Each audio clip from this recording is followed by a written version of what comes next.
അതായത് തിരൂര് പുതിയങ്ങാടി സ്കൂളിലാണ് ഞാൻ പഠിച്ചത്. അവിടെയാണ് ട്രെയിനിങ് അടിച്ചത്. അവിടെ ഞങ്ങളെ വല്യമാരുടെ സ്കൂളിൽ എന്ന് പറഞ്ഞാൽ എൻ്റെ വല്യാപ്പൻ്റെ സ്കൂളിൽ ടീച്ചറാണ് നിൽക്കുക. ടീച്ചറായേ കഴിയൂ അത് എന്നിട്ടേ ഞാൻ കല്യാണം കഴിക്കുള്ളൂ എന്ന് പറഞ്ഞിട്ട് ഞാൻ ഷാഢ്യം പിടിച്ച് കയറണം. അപ്പോഴാണ് കല്യാണം വരുന്നത്. ഈ കല്യാണം വന്നപ്പോൾ ഇപ്പൊ എൻ്റെ വല്യാപ്പൻ്റെ സ്കൂളിൽ ടീച്ചറാണെങ്കിൽ ഒരു 8 മാസം വ്യത്യാസമുണ്ട്. 8 മാസം കഴിഞ്ഞാൽ ഒരു പിന്നെ കുറുപ്പ് മാഷ് എന്നാണ്. കുറുപ്പുകാരില്ലേ, കുറുപ്പന്മാര് അവർ പിന്നെ സ്കൂളിലെ മാഷൊക്കെ കുറുപ്പന്മാരാണല്ലോ. അവര് പോകുന്നുണ്ട്, എവിടെ റിട്ടയർഡായി പോകുന്നുണ്ട്. അത് കഴിഞ്ഞാൽ ആ സ്ഥാനത്തേക്ക് കയറാമെന്നാണ് എൻ്റെ വല്യപ്പ ഇന്നെ അവിടെ കൊണ്ടുപോയി സ്കൂളിൽ. അങ്ങനെ സ്കൂളിൽ കൊണ്ടുപോയതിന്റെ ഇടയിൽ കൂടെ ഞാൻ എൻ്റെ കൂടെ എൻ്റെ 2 ക്ലാസ് അപ്പുറമായിട്ട് പഠിച്ചിരുന്ന 2 പെൺകുട്ടികളുണ്ട്. സൗദാമിനിയും ശ്രീവന്തിയാണ്. അവര് 2 പേരും ഒരാൾ സൗദാമിനി പാറക്കടവ് സ്കൂളിലേക്ക് ഒപ്പം പോകും. അപ്പൊ ഞാനും എന്നോട് പറഞ്ഞു ഫാത്തിമാബി എന്നെ പേര്.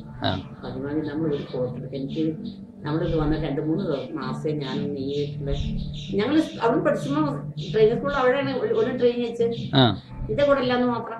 ഒരു ജൂനിയറും ഞാൻ ജൂനിയർ അവർ സീനിയർ ആയിട്ടാണ്. പിന്നെ എന്റെ വല്യാപ്പന്റെ സ്കൂളിലേക്ക് ഞാനാണ് പറഞ്ഞയച്ചോട്ട് ടീച്ചറായിട്ട്. അപ്പൊ ഞാൻ അവിടെ ട്രെയിനിങ് അയക്കുമ്പോ 2 കൊല്ലം അവർക്ക് ടീച്ചറായി. ആര് ഈ 2 പെൺകുട്ടികള്. അപ്പൊ ഒരു പറഞ്ഞാണ് ഞാൻ കൂടെ ഇങ്ങോട്ട് വന്ന് അവിടുന്ന് സ്കൂളിൽ നിന്ന് ഇങ്ങോട്ട് വന്നു തുടങ്ങി പിറ്റേന്ന് തന്നെ ഇവിടെ സ്കൂളിൽ ജോലി കിട്ടി. അപ്പൊ അതൊരു വലിയൊരു ഇപ്പൊ തന്നെ നല്ല സ്നേഹമുള്ള പെൺകുട്ടികളെ. അപ്പൊ നമുക്കൊരു ഫോട്ടോ എടുക്കാന്ന് പറഞ്ഞു. അപ്പൊ എന്നെ വിളിച്ചിട്ട് ഞാൻ പറഞ്ഞു വല്യാപ്പ മല്ലാക്കാണ്, വല്യാപ്പ ഇന്നെ ഫോട്ടോ എടുത്ത വല്യാപ്പന്റെ പണി പോകും, മല്ലാമാരുടെ സ്ഥാനത്ത് വിട്ടാക്കും. മുസ്ലിംസ് അല്ലേ, അവർക്ക് എന്താണ് ഇതൊന്നും അറിയില്ലല്ലോ. അപ്പൊ അത് വിട്ടേന്ന് പറഞ്ഞപ്പോ ഇവര് പറഞ്ഞു പിന്നെ ഇതാ മാഷെന്നാണ് അയാൾ വിളിക്കുക, ജസ് മാഷാണ്. മാഷെ നിങ്ങൾ ഞങ്ങൾ 3 പേരുടെ ഫോട്ടോ പുറത്ത് വെക്കരുത്. അപ്പൊ ഏത് നല്ല ഫോട്ടോ പുറത്ത് വെക്കും. അപ്പൊ ഈ നല്ല ഫോട്ടോ ആരാണെന്ന് കാണിയ പിന്നെ കൂടുതൽ കുഴപ്പമാവും. അധികം ആൾക്കാർ ഫോട്ടോ എടുക്കാൻ വരുമല്ലോ, പുറത്ത് വെക്കരുത് എന്നാണ്. വലിയ പുറത്ത് വെക്കുക.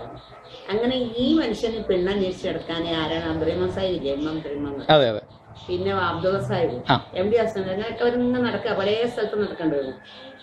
പിന്നെ നിലമ്പൂര്, പാറക്കടവ്, അതുകൊണ്ടൊക്കെ പെണ്ണ് അന്വേഷിച്ച് ഓരോരുത്തർക്ക് പോയിരുന്നു. ഈ മനുഷ്യർ ഇത് എഴുതുകയാണ്, സ്ക്രിപ്റ്റ് എഴുതുകയാണ്. ഇതിപ്പോ 2 പുസ്തകം സ്ക്രിപ്റ്റ് ചെയ്തു. അപ്പോഴും അബ്ദുറഹ്മാൻ വന്നിട്ട് പറയും പക്ഷേ ഞാനൊരു മല്ലന്റെ ഒരു മകളെ പേരക്കുട്ടീനെ അപ്പൻ്റെ അപ്പനെ മുല്ലാക്ക കണ്ടിരുന്നത്. അപ്പൊ അതേട്ടോ പിന്നെ ഫോട്ടോ ഒന്ന് കാണിച്ചു കൊണ്ടായിരുന്നു. അപ്പൊ ഞാൻ നാളെ കൊണ്ടുവരുന്ന അയാൾ വന്നിട്ട് ആ ഫോട്ടോ അതിന്റെ ഉള്ളിൽ നിന്ന് ഇയാൾ കാണാതെ എടുത്തോണ്ട് പോയി. ജസ്മാഷ് കാണാതെ. ഞാൻ പറയില്ല കൊടുക്കരുതായിരിക്കും. അപ്പൊ ഇയാൾ പിന്നാലെ ഓടിയിട്ടൊന്നും കൊടുത്തില്ല. അപ്പൊ ഇത് ഇപ്പൊ കൊണ്ടുവരാണ്, നാളെ പിറ്റേന്ന് കൊടുത്തിരുന്നത്. എനിക്ക് വേണ്ടത് ഞാൻ കെട്ടിക്കൊണ്ടിട്ടിരിക്കുന്നു, ഇത് ഒരാൾക്ക് കാണിക്കാനാണ്. അങ്ങനെ കൊണ്ടു കാണിച്ചപ്പോൾ അദ്ദേഹത്തിന് ഇഷ്ടപ്പെട്ടു എന്ന് പറഞ്ഞാൽ വിദ്യാഭ്യാസമുണ്ട്. അങ്ങനെ ഒരു കുടുംബമുണ്ട്, എൻ്റെ ഒരു കുടുംബമാണ്.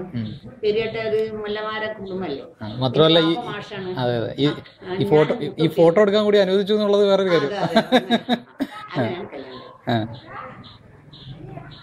അങ്ങനെയാണ് ഈ കല്യാണം. അപ്പൊ ഇത് കണ്ടപ്പോൾ പറഞ്ഞാൽ കുറെ ഫോട്ടോസൊക്കെ കണ്ട്. അപ്പൊ എല്ലാവരും ഇദ്ദേഹം ചെറിയ